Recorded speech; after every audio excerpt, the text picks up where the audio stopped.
लाज रखो विपन बिहारी,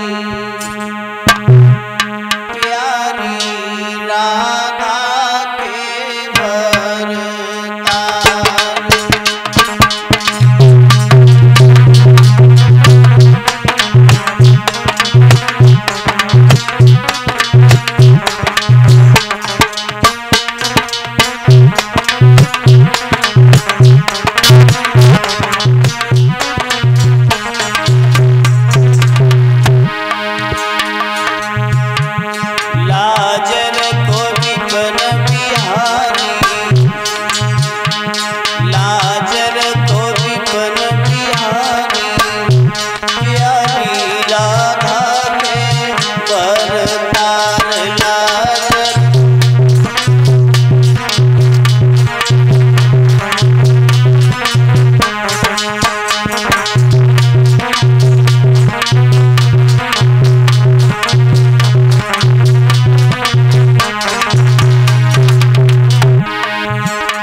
सदा दीन नहीं दकारी, सदा दीन नहीं दकारी।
मेरी गछैयोला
बात की चिंता नहीं रहती थी। भगवान ने सब कुछ दिया लेकिन एक संतान नहीं दी। अगर घर में एक संतान होती, मेरी तो इच्छा ये है कि संतान होने के बाद बेशक वो मर जाए, इस बात की चिंता नहीं है, लेकिन एक संतान हो जाता। महाराज हरिश्चंद्र कहने लगे, क्या कह रही हो तारा?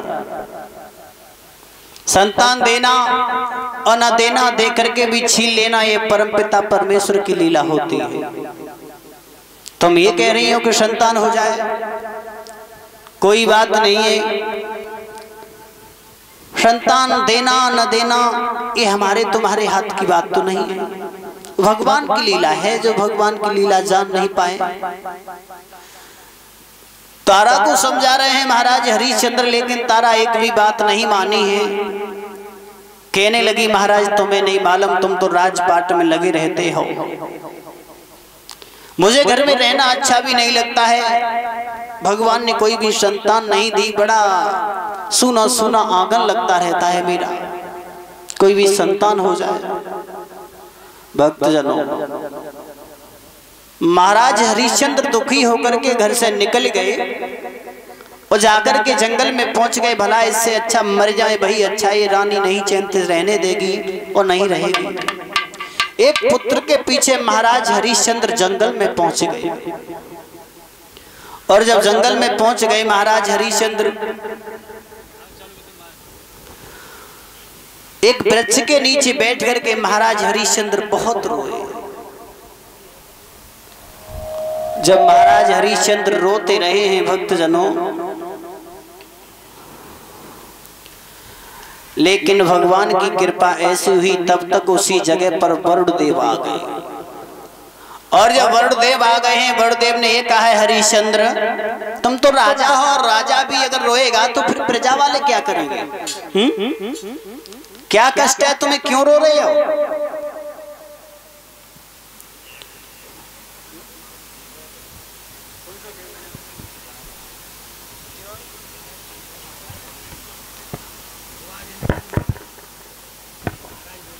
भक्तजनों, वरुणदेव जब हरिश्चंद्र के पास में आए उसी जंगल में, जब एक बात कही है, अगर तुम ही रोते रहोगे तो फिर क्या रहोगा? प्रजा वाले लोग तुम्हारे ऊपर हैं और राजा ही दुखी है, तो प्रजा कहां सुखी होगी? फिर वरुणदेव से कहने लगे हैं, महाराज हरिश्चंद्र तुम्हें नहीं मालूम है वरुणदेव, मैं मरने के लिए इसलिए आया हूं कि मेरे इस पास में कोई संतान नहीं है। मेरी रानी की इच्छा ये है कि घर में संतान हो जाए, होने के बाद बेशक मर जाए, इस बात की चिंता नहीं है। बोले अगर ये बात है तो यही बात वरुणदेव ने पकड़ ली है कि तुम तो ये चाहते हो कि घर में संतान हो जाए, होने के बाद बेशक मर जाए।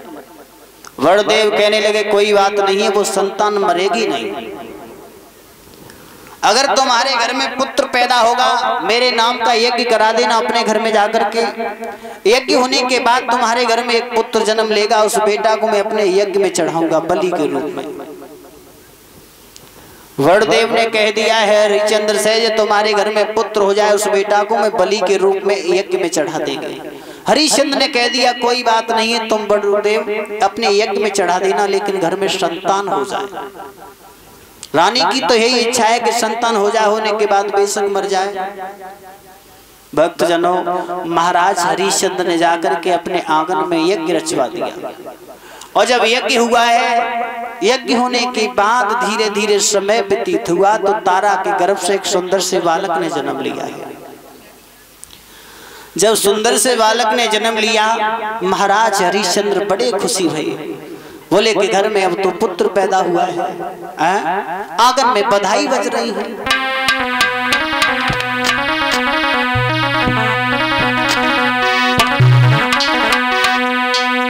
अरे आंगन में बजे बधाई,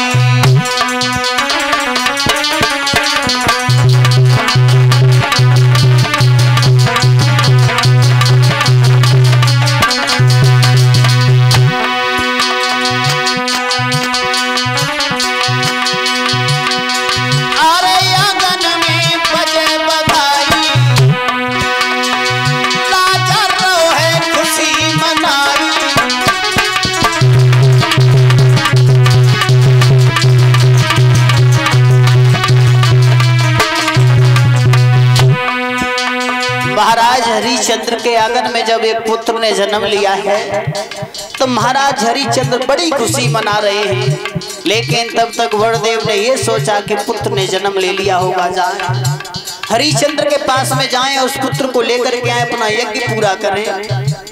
लेकिन हरिश्चंद्र के पास में जब वरुण पहुंचे हैं, बड़े खुशी थे हरिश्चंद्र उस समय।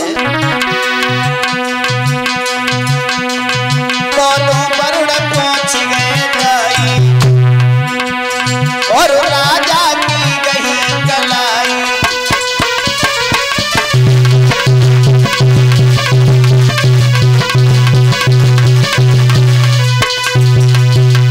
महाराज हरिश्चंद्र के पास में वरुणदेव पहुंच गए। और जब वरुणदेव पहुंचे हैं, वरुणदेव ने कहा हरिश्चंद्र तुम्हारे आंगन में पुत्र पैदा हो गया है, अब उस बेटा को हमें दे दो। तुम तो ये चाहते थे कि पुत्र हो जाए, होने के बाद बेशक मर जाए, इस बात की चिंता नहीं है। तो वो मरेगा तो नहीं, उसे हमें अपने यज्ञ में चढ़ाएंगे, अपना हमें भी यज्ञ पूरा करना है। क्या किया है भक्तजनों? वरुणदेव कहने लगे हैं कि उस बेटा को हमें दे दो। तो हरिश्चंद्र दोनों हाथ जोड़ करके बोले, हे वरुणदेव,